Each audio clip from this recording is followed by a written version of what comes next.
I always say, like, engineers have to solve problems, but they have to actually be able to make it exist in the real world. But artists are also just solving problems, and they get to make up their own problem to solve.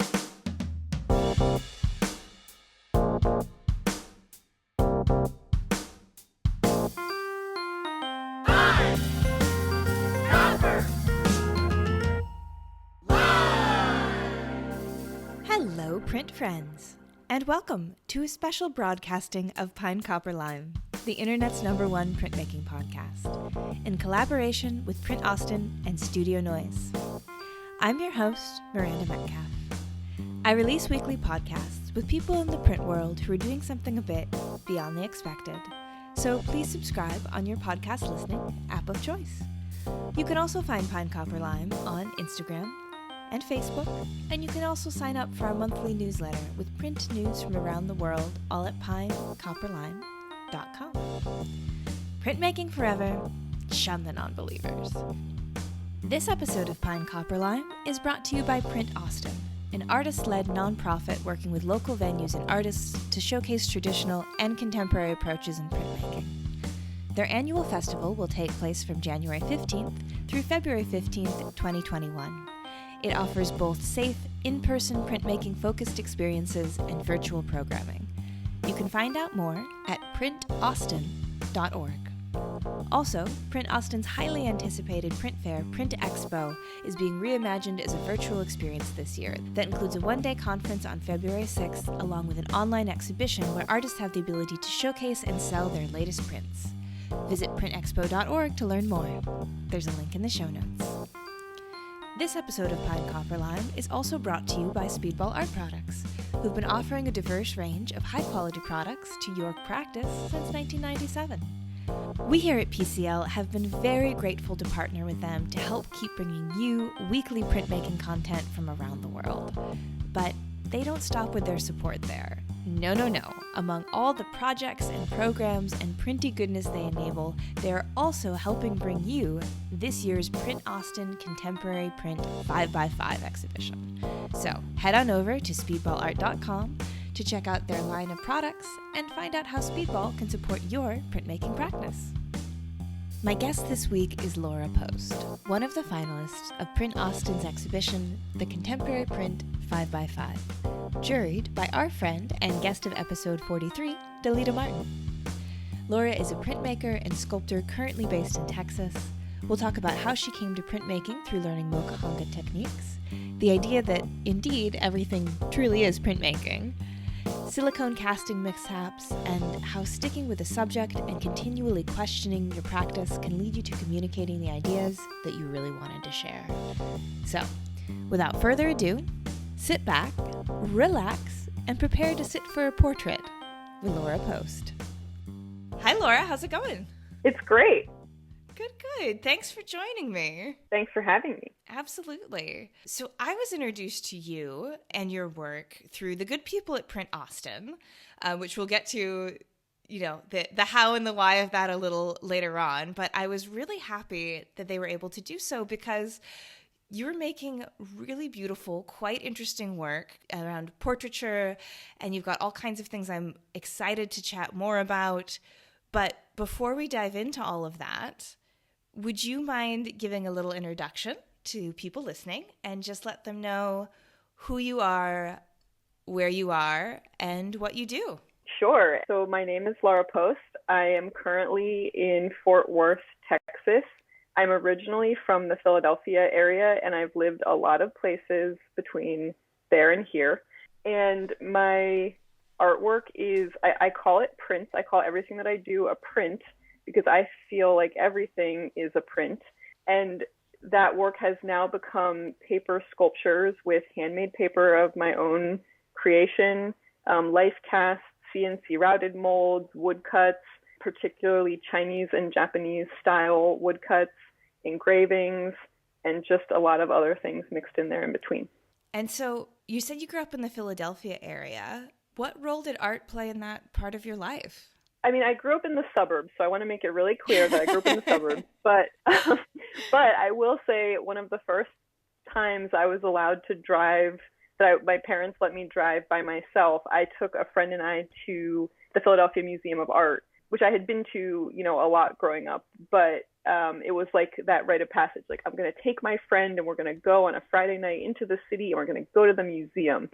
And so I think art was always a part of my life. I grew up, my parents are not artists.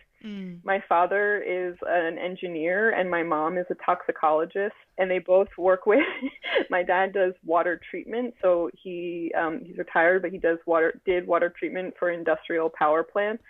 And my mom works on chemical standards for drinking water. So making sure that our drinking water is safe. We'll put it that's the shortest way.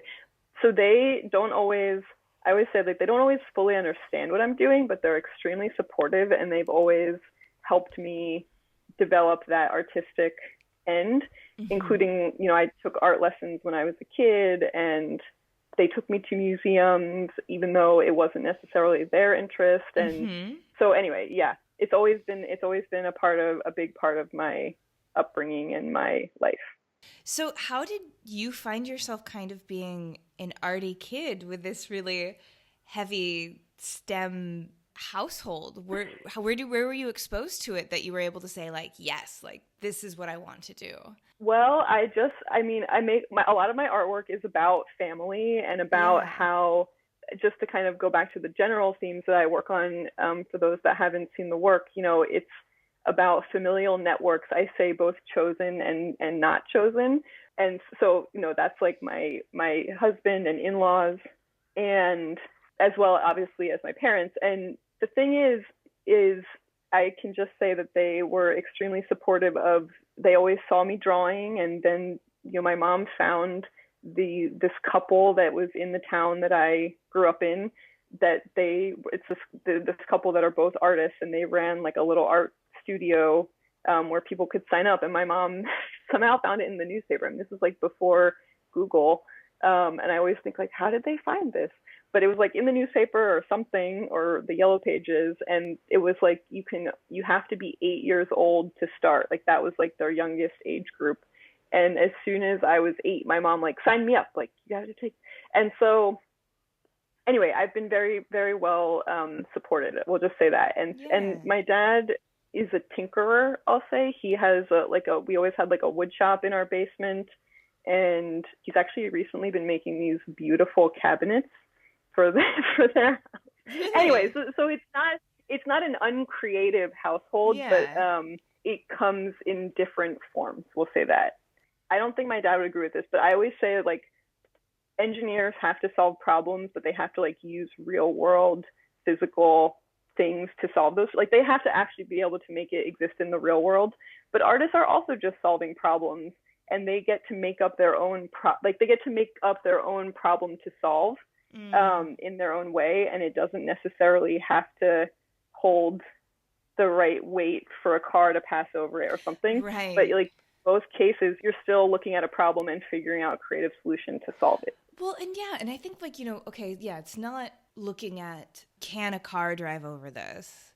But I feel like we do test our creations just in different ways. Oh, yeah. There's still, and it varies from artist to artist, but most every artist I know has a framework that they put their creations through and see if it's ready to go live in the world. And I think that was actually, I'm like jumping way ahead, but that was actually one of the things, because I didn't go to art school for undergrad. I went to a liberal arts college because I wanted to study, I wanted to have the option to study more things, and I wasn't really ready to fully commit. And I think that to commit to being a full-time artist or having art as my profession or whatever that meant.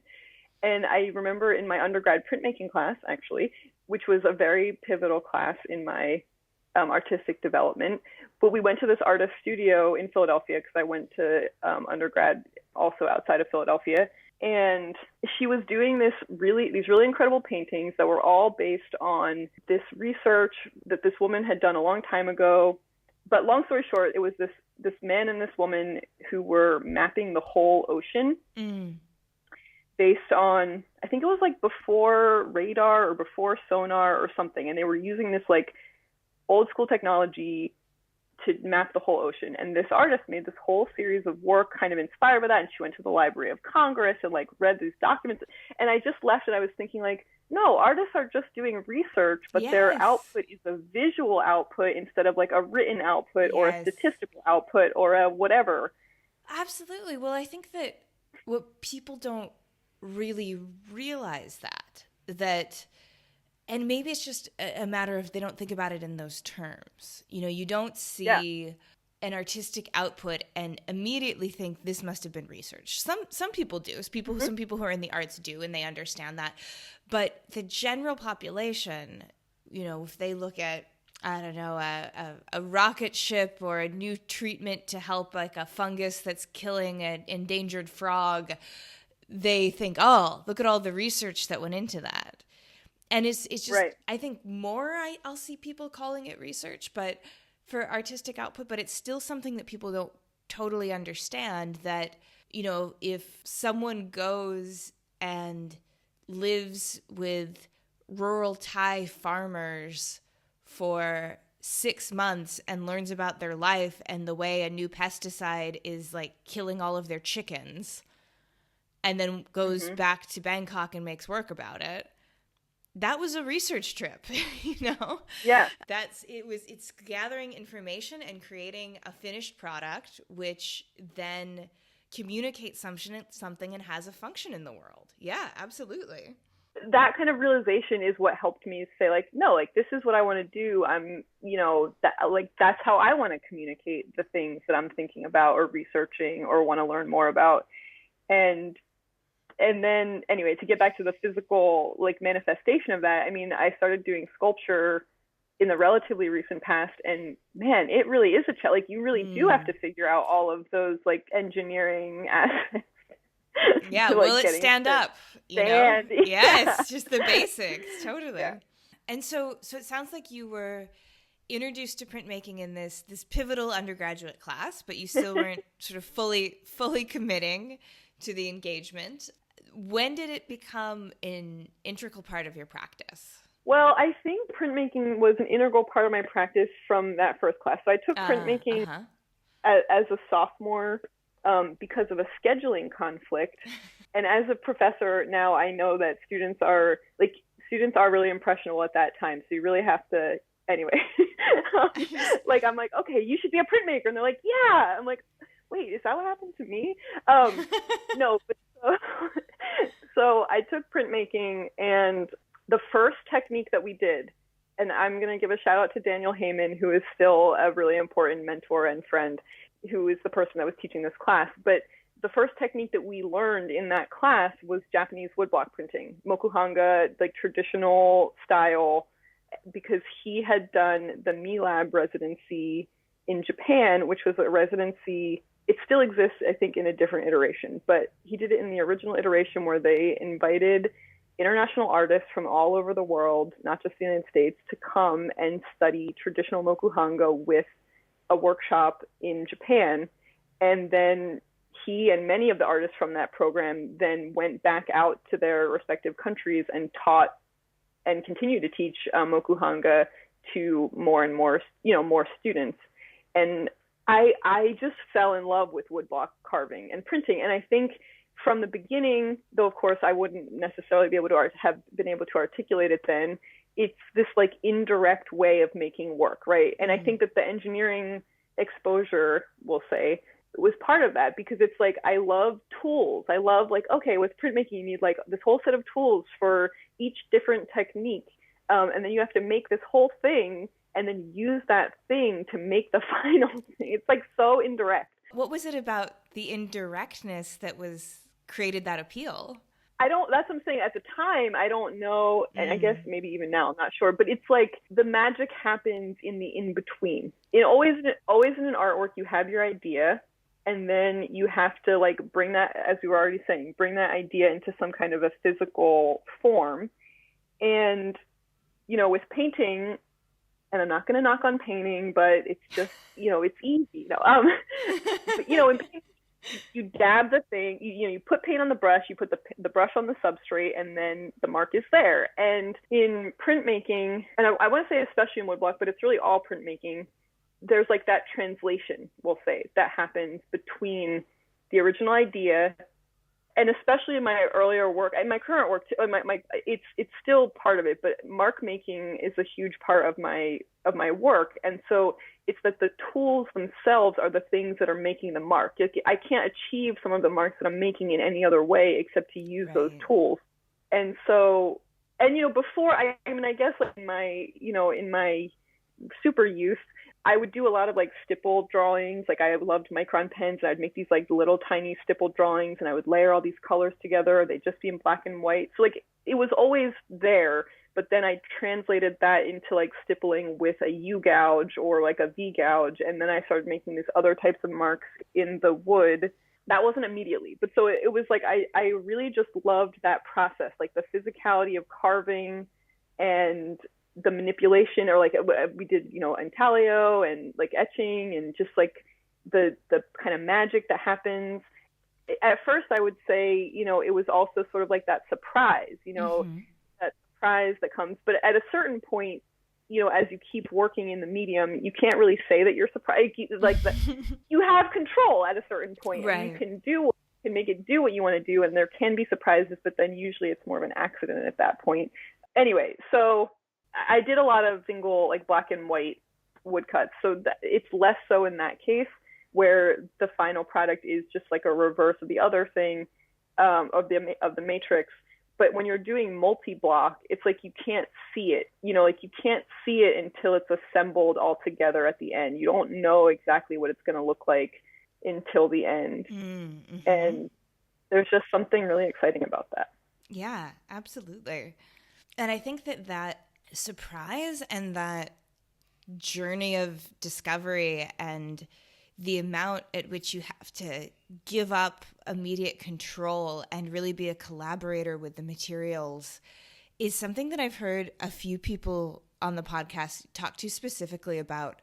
What really keeps them coming back to printmaking is that it's not just again, no shade to painting, but it's not just this like, I see my paint, I see my brush, I see my canvas, and then they just layer up, and at the end, either I made something that looks like I want it to or not. That directness, has its place. And I know some artists who thrive in that, and they say, I could never do printmaking. I need that immediacy. Right. But, I think that there's a certain personality, there's a certain artistic proclivity that draws people to almost like a more exploratory, slower process. And I think that's what you're touching on when you're saying the joy of printmaking in that sort of push and pull and understanding all the different tools, or if you're using etching, all the different chemicals that go into or lithography, everything that goes into creating that finished piece that is not just you and the steadiness of your hand. Yeah. You said something kind of early on that I'd love to hear you talk more about, and that's that idea that while you have a practice that involves many things, including sculpture, which I know just from looking at your website and looking at your portfolio that's a big part of what you do as well, but you consider all of it printmaking. And we just had a couple of weeks ago on the podcast, the Radical Printmakers Guild, and that came up as well, this idea that everything is printmaking. And they said, paintings are just monotypes, this idea that everything is actually printmaking. And I'd never really thought about it before, but now I've heard it twice, kind of in as many weeks almost. And so I'd love to hear you dive a bit into your philosophy on why everything is printmaking. Yeah, and I listened to that episode as well, and I was excited to hear them say that, because I think my perspective is a little bit different, but like most things that you're like, I'm like looking around my room right now, most things that I'm looking at are mass produced, right? Like most things are mass produced, and a mass produced object of any kind has some kind of mold or matrix.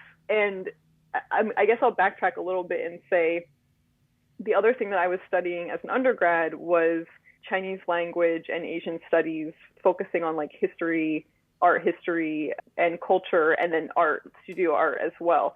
And I'll skip ahead to grad school. I was sort of reinvestigating some of the things in Chinese art history that I had known about, and I came back to rubbings, which is also intersects a little bit with my husband's research in Chinese art history. But rubbings were really and actually even before rubbings, bronze casting, Chinese bronze casting, it's made from molds. It's made from molds, and then a little bit later, again, this is like 2000 BC. I'm really bad at dates, but it's like really a long time ago. And then later, they would use stamps to impress on the mold, so they'd make designs in the clay, in the material for the molds, using a stamp. And it's like all of that is a print. You have a matrix, and then you use it to make an object. And then, fast forward to rubbings, which are like a pre-print process, which is like, you would put paper on the stone that was carved, and you would put ink across the top of it as a way to disseminate the information that was on this stone, that the stone wasn't necessarily originally carved as a way to communicate. Like, it wasn't originally carved as a way to create a print. That wasn't its original function, but then later became this way of like collecting calligraphic examples and like disseminating decrees and all kinds of other things. And it's like, okay, so that's not a woodcut or an etching or a, like, where does that fit? And so all of those things started to help me, like, thinking about print in that way started to help me expand my idea of what a print could be. And then I started looking around like, okay, well, anything that has a mold would be a print, because you can make a reproduction of it. You have a thing that you can use to reproduce it. And so, yeah, basically to me, like, everything that's not a handmade object is a print. And prints obviously are handmade objects that are also prints. Right. And then in my own practice, so kind of expanding my idea of that was like going on. And then at the same time, I was trying to make this work that the tools I was using weren't enough. This is like before I started making the sculptures. I was trying to communicate this idea of like the family and like sort of the performativity of our personalities and how our interactions with other people play into that or affect it.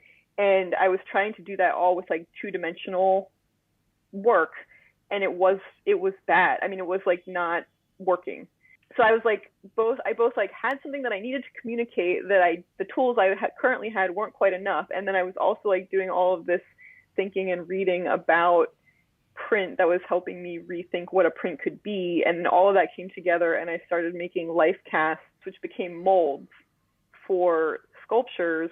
And then I more recently started 3D scanning faces, and I've decided that every digital file is a matrix because it can be printed. So even just like a Word document is a matrix that you can use to reproduce as many of that document as you need to. But I'm using it more with like 3D scanned files that I'm then CNC routing to use as molds for larger scale works in a similar vein. Yeah, no, I definitely see what you're saying about how, when you break down like how we actually define what printmaking is, and then you take that framework and you start placing it on top of everything else we do, including, digital files, you're like, oh, it's doing the same thing. It's absolutely doing the same thing. And that's really fascinating. Yeah, because I guess, like, let's say before I thought of printmaking as a woodblock, an etching, I thought of it in those terms. But then it was really thinking of it as a matrix, something that then can be reproduced or can use itself to reproduce. That's really what changed it for me. And so you touched on this a little bit in what you were just saying, but it's something that I'm really curious about your work is this exploration of family, of the familial, of chosen families, of not chosen families, and how that relates to your work. And you just sort of skimmed the surface a bit, but I'd love to understand what it is that you're exploring specifically in that, and then also why use portraiture as a vehicle to do that.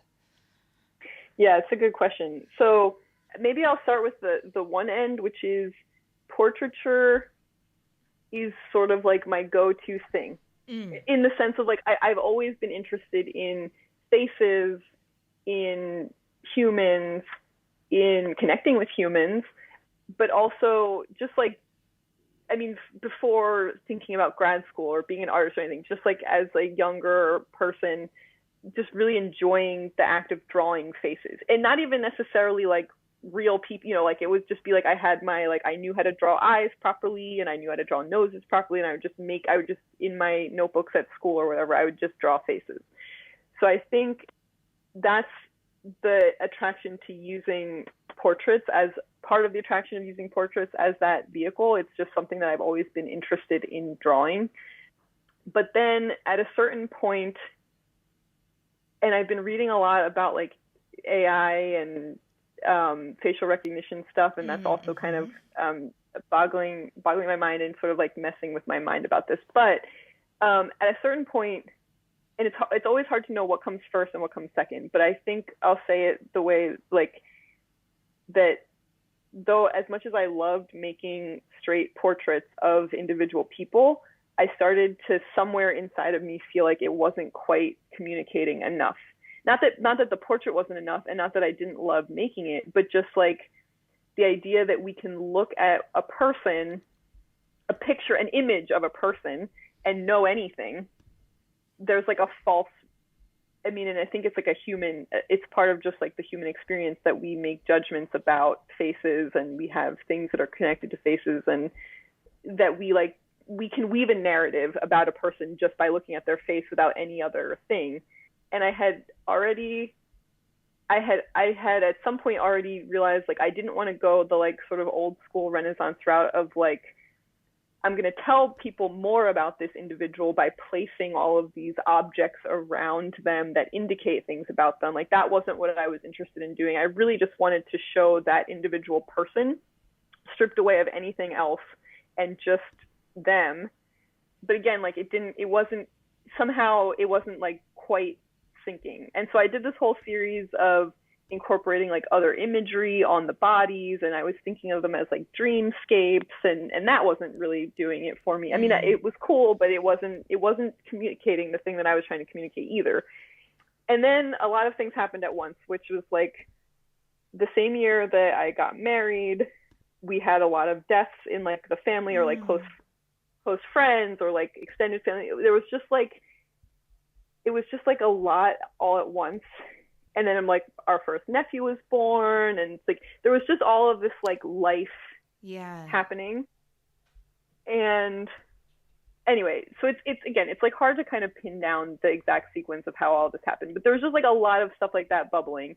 And then I was thinking a lot about like family and weddings, of course, make you, for me, myself, for me, weddings brought up a lot of just like family stuff, not like, you know, just like reminiscences, or like remember this person's wedding, or like that, and like photos. And so there was just like a lot of that out in the air. And so to wrap that whole thing up, somehow in all of that, I just started thinking about, you know, that it's not an individual, you know, like the portrait isn't of the individual. The individual is all of these other factors.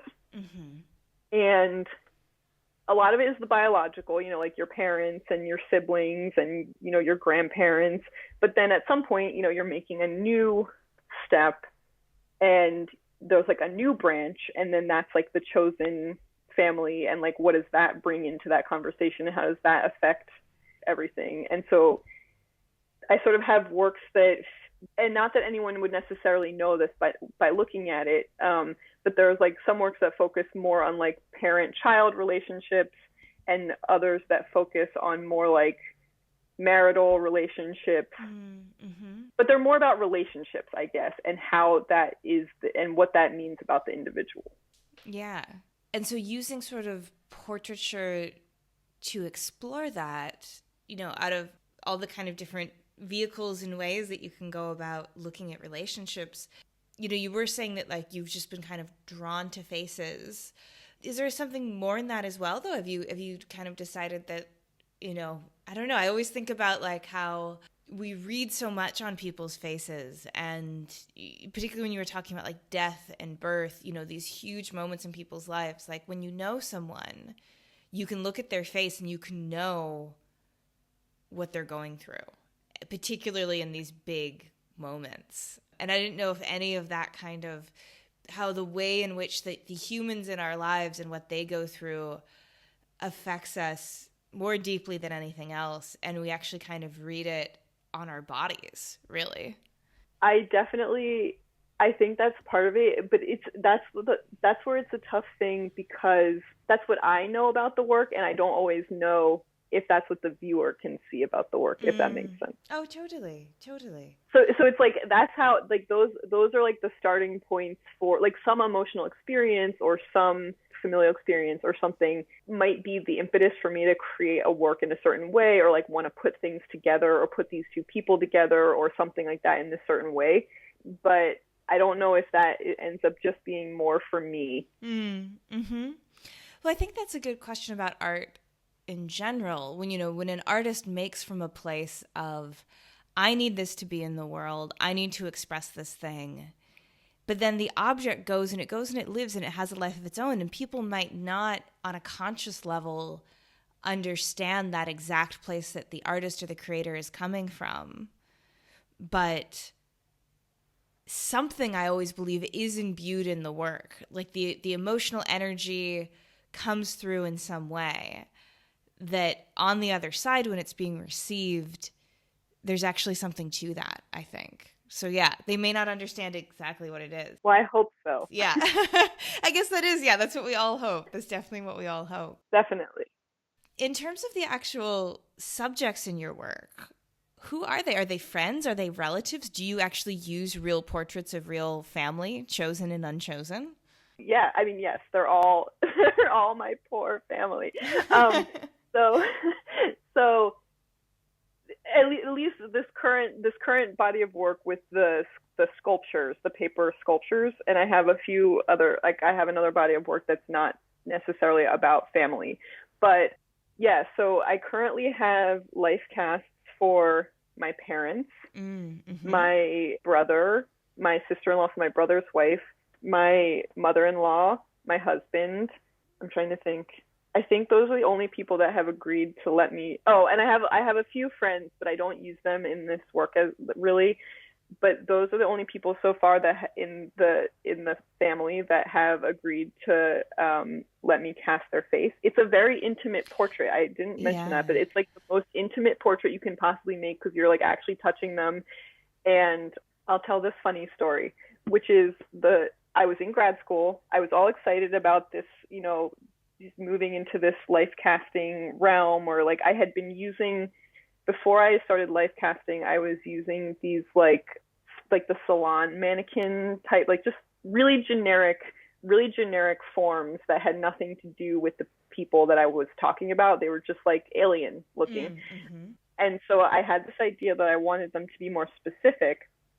And I asked my parents were visiting me while I was in grad school, and I asked them if they would let me cast their faces. And I didn't know what I was doing, but I tried not to tell them that. And my mom was like, toxicologist, meticulously reading all of the, warnings on the body double, life casting, like body safe silicone. And I was like, yeah, whatever. And, and so I slathered it all over her face, and I got it like in her bangs. And there's two kinds of this body safe silicone, and it's safe. It's definitely safe on the skin, but there's one kind that releases the hair really easily from the mold. Like, so like your eyebrows and your hair, it releases. But that's not what I had. And we had put like some Vaseline and stuff, but I like really got it in her bangs. And so we like did the whole thing, and I was like peeling back the mold, and it was completely, like, we had to cut some of the underside of her bangs. It was awful. It was awful. And then the kind of gross part was, like, then after that I cast those molds in with plaster, and for like the first like 5 or 10 castings, like the hair would transfer, and my dad has like a full mustache and also eyelashes and eyebrows. And so the first ones, and so we were better because he went second, so we had a better. Oh, thank goodness! Thank goodness! Like the guy with the mustache went second. Slightly, but it still definitely tore out some of his mustache hair, and it really like locks into the silicone.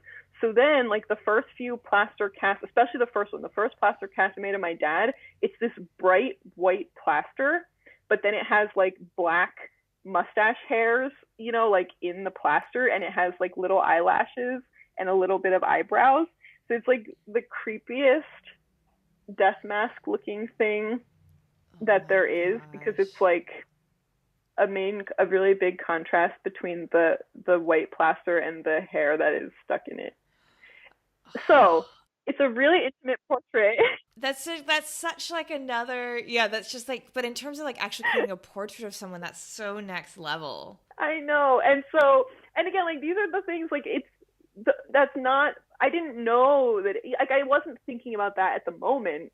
But then of course, like also trying to get people to agree to do it. I don't tell them that story, but like a lot of people, not a lot, but several of my, you know, like siblings-in-law and stuff, like they don't want to do it, or, you know, it's not, anyway. So it's all a very interesting, it's really interesting. And then for the 3D scans, I've so far scanned my parents and my husband and myself. And I think that's all I have for the files. And only 2 of those files I've outputted to a slightly larger than life-size scale. Because at a certain point, if you're working from life casts, you're really stuck with the human stuck. I mean, that's what I want to be. But like you're working only with the human scale, you know, the actual physical scale of someone's face.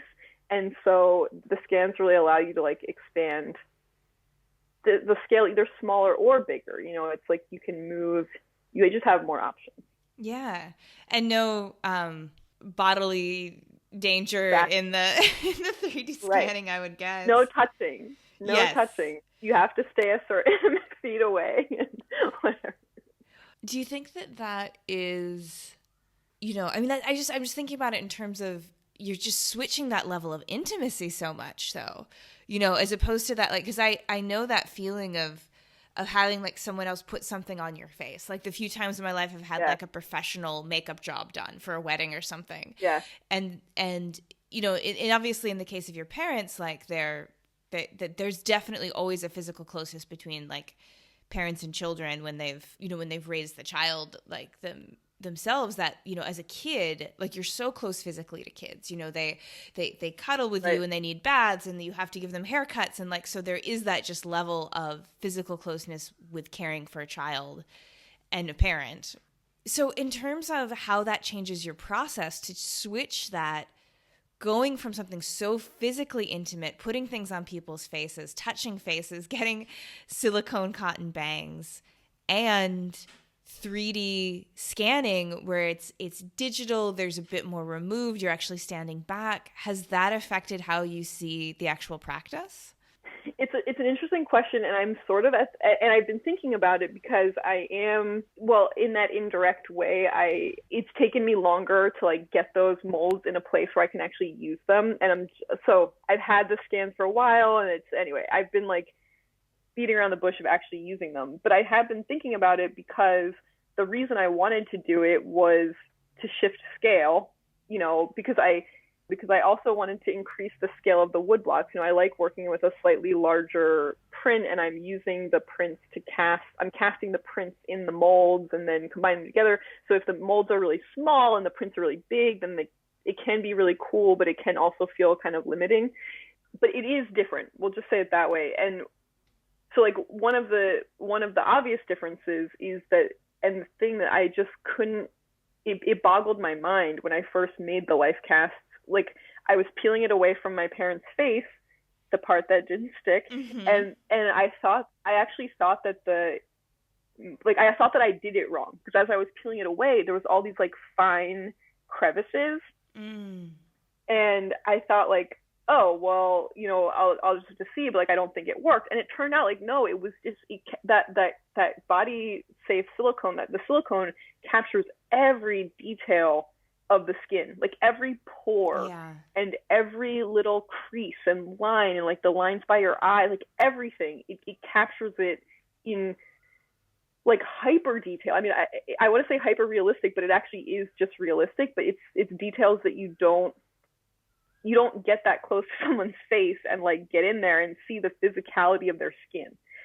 And the 3D scans don't have any of that. It's a lot more. I mean, they're still very realistic, and it depends a lot on like the bits that because I'm CNC routing them, so I got this really fine bit that can do finer details, but it's not going to get, at least not the equipment that I have available to me, is not going to get anything close to that level of detail of the skin.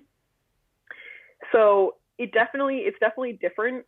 One thing that I've been doing, and I did this with the smaller scale versions, and now I'm working on, and I started scaling it up.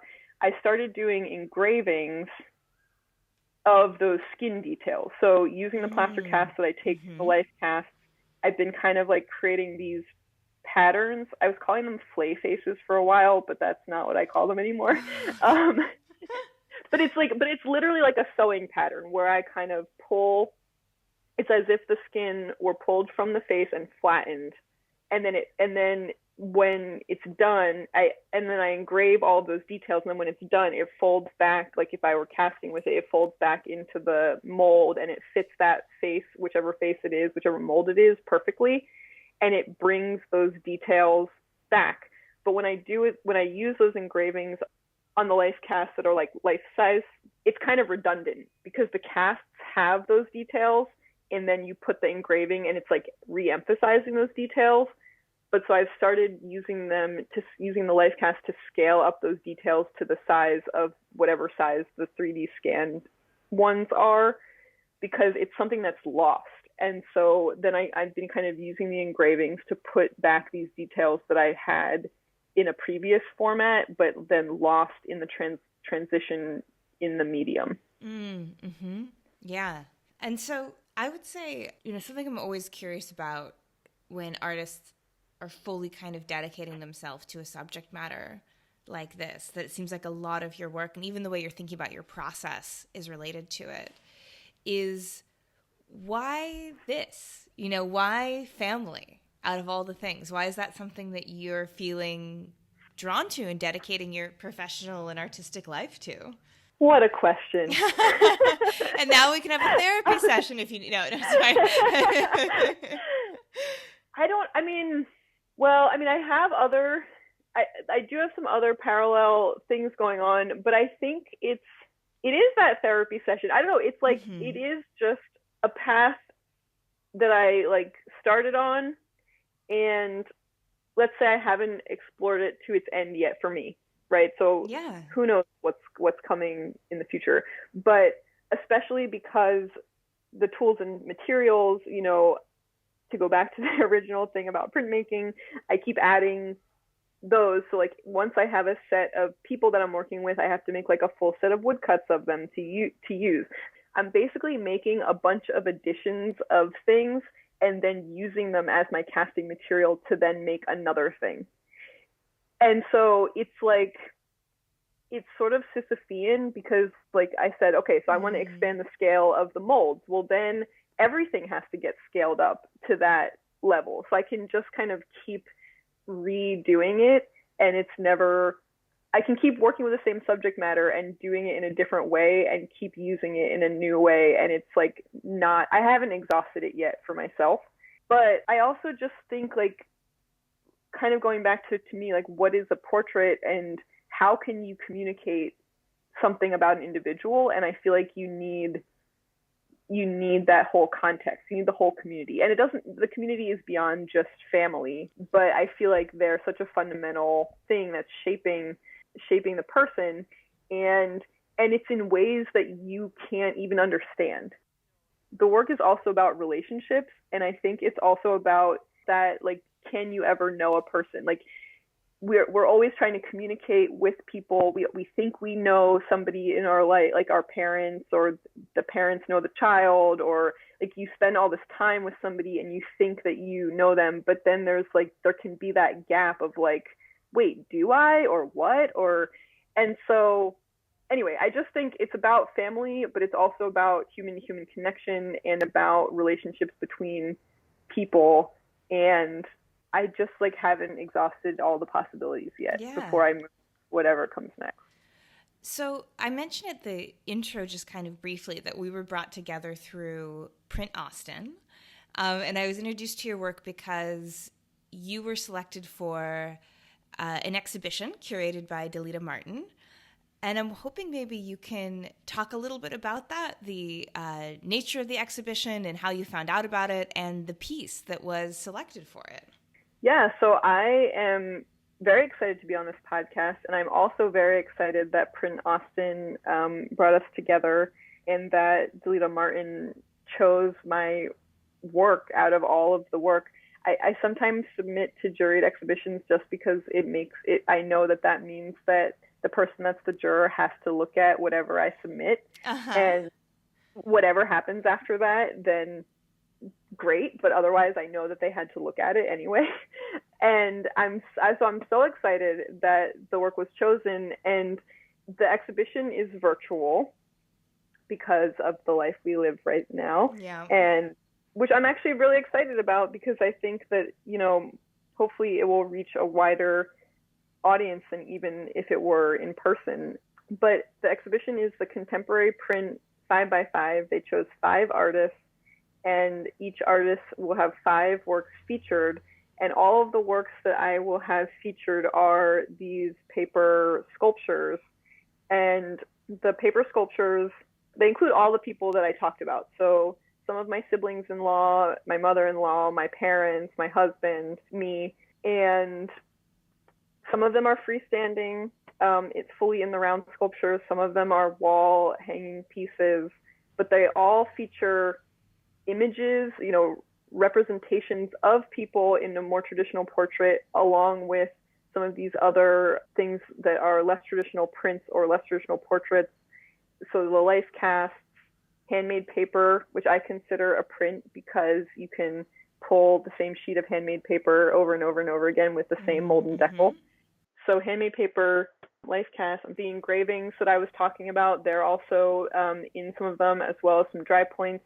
And they're all different explorations of kind of human connections and familial connections that, well, I don't know. I would love your feedback, everyone, if you let me know what you think.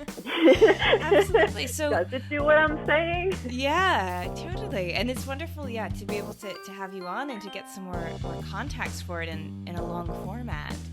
So when will people be able to see this exhibition and where? So the exhibition will be on bigmedium.org, which is a really interesting platform to check out. I've been exploring it a lot more, and there will be artist features on that website as well. And then the dates of the exhibition are January 15th to February 19th, 2021. Beautiful. Well, I'll definitely put a link in the show notes to that. And then also, where can people just find you and your work more generally? Yeah, so my website is lrpstudio.com. So that's a good place to see a lot of work. And then I'm also on Instagram at Laura R. Post.